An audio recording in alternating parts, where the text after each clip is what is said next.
Alright, so we've done all the ARs, all the SMGs, all the snipers, and even all the secondaries. Now there are only 3 categories left, and today we're tackling the LMGs. One thing to keep in mind is that almost all LMGs are usable in ranked. Sure, some are better than others, but overall, it's a really strong weapon category. In last place at number 12, we have the Dingo. It has 35 meters of 4-shot kills, giving us a 234 millisecond time to kill, which is pretty good. The mobility is decent too, similar to an EM2. It also has a big 80 round mag with a 1.8 second reload time. The flinch is low, and the bullet impact is high. So why is it in last place?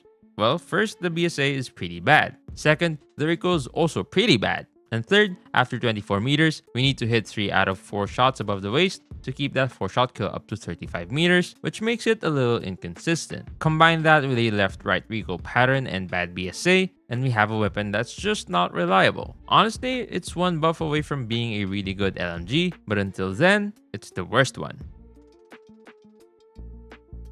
Next up, in 11th place, we have the M4 LMG. This one is the complete opposite of the Dingo. The M4 LMG shines with its potential for 3-shot kills within 35 meters if we can hit 1 headshot or 2 shots to the chest and lower arms. After 35 meters though, the damage falls off a cliff. We're talking getting outgunned by a growl levels of bad. The mobility is terrible, and using one of the light mags just turns it into a slow AR with a small mag, so that's not worth it. The BSA is fine, and so are the recoil and flinch. But overall, this gun is designed in a way that makes its weaknesses really hurt. Unlike the Dingo, it wouldn't need just one buff to be good. But if they added a range after 35 meters where it could 4-shot kill instead of dropping to 5 shots, it would definitely be usable in ranked. In 10th place, we have the RPD. And don't get me wrong, it's not a bad weapon at all. Think of it this way. The M4 LMG and the Dingo are E or F tier guns, while from here on out, we're at least in B tier. That shows you the difference. The RPD doesn't have incredible stats, which is why it's down here. But it's super strong for one reason, the cooling compressor barrel attachment. Basically, we can spam forever as long as we don't go crazy for 10 seconds straight, which honestly doesn't happen that often. It also has decent damage, offering us 35 meters of 4-shot kills. The mobility is obviously awful, but the BSA is good, and the recoil and flinch are fine too. Overall, it's a pretty decent gun if you want to play like a sentry. In 9th place, we have the Chopper. It has 23 meters of 4-shot kills, giving us a 240 millisecond time to kill. The mobility is pretty bad, but the recoil, BSA, and flinch resistance are all fine. Actually, they're even overkill considering the limited 4-shot kill range. After 23 meters, we can't get a 4-shot kill anymore, and it becomes a 5-shot kill out to 51 meters. That's a decent 5-shot kill range, but most ARs these days have about 10 more meters of a good time to kill, which makes the Chopper kinda weak in comparison. Anyway, here's the Gunsmith for the Chopper. In 8th place, we have the Hoger 26. Saying it's a Chopper 2.0 isn't totally wrong, but there are a few things to keep in mind. First, the BSA is worse than the Choppers, making those long-range fights a lot tougher. Second, the mobility is better, especially the strafe speed, which is 3.1 meters per second compared to the Chopper's 2.4 meters per second. The Hoger is easy to use, but other than that, it's not that amazing. It's overrated because it used to be one of the strongest weapons in the game, but those days are long gone. At number 7, we have the Bruen MK9. It's similar to the Hoger, but with a few key differences. It's a bit slower in terms of mobility, more like the Chopper. It also has fewer bullets, with only 60 rounds per mag. But the Bruen's strength lies in its range. Unlike the other LMGs we've talked about so far, the Bruen has excellent range. We're talking 29 meters of consistent 4-shot kills, and a potential 4-shot kill range out to 55 meters, as long as we can hit the chest or stomach twice. The BSA and recoil are incredibly good, making it easy to use at long range. The flinch isn't amazing, but it's decent enough to handle those gunfights. The biggest issue with this gun is the iron sights. They're not terrible, but they're not the best either. Overall, it's a great LMG, especially for those who like to engage at longer ranges. Here's the Gunsmith for the Bruen MK9. In 6th place, we have the S36.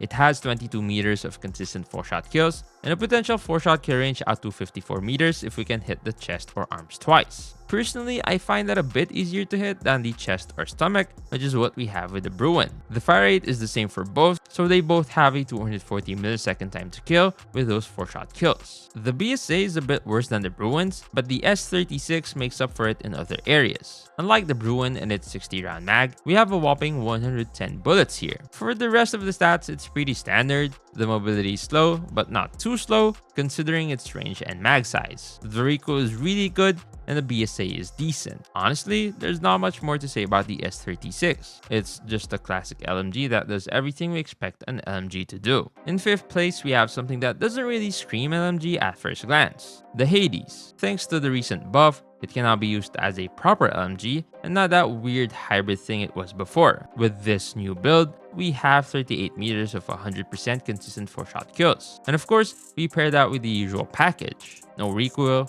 good BSA, bad mobility, and all that. But watch out, because just like the Bruen MK9, the Hades has a small mag, only holding 65 bullets. Overall, it's a great LMG. I'd recommend it over the S36 or the Bruen if you struggle hitting specific body parts. So if you're a bit less experienced, it's definitely a great choice. In 4th place, we have the PKM, and I think it's obvious why. 4-shot kill in 285 milliseconds up to infinity, 3-shot kill potential up to 33 meters in 190 milliseconds, high bullet impact, massive 200 round magazine, low bullet spread, minimal flinch, easy to control recoil. All of that adds up to 19 seconds of continuous fire. This weapon is all about strategy and map awareness. It's super effective for anticipating enemy spawns and understanding how the game flows. Basically, it's a camper's dream, but hey, it's an LMG after all. Don't blame the player, blame the game.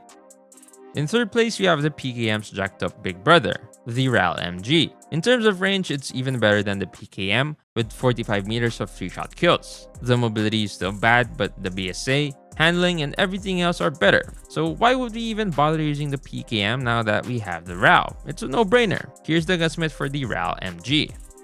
In 2nd place, we have an LMG that I think is seriously slept on, the UL736. It has 59 meters of 4-shot kills and a potential 3-shot kill range of 42 meters if we can land a headshot followed by a chest or arm shot, or if we hit all 3 shots to the chest or arms. But here's the thing, this LMG has practically no recoil, a super accurate BSA, a clean iron sight, and low flinch, so being accurate with it isn't that hard. I know the current meta in COD Mobile is all about speed, but the UL736 can really hold its own as an anchor against those usual ARs like the Odin, for example. Here's the Gunsmith for the UL736.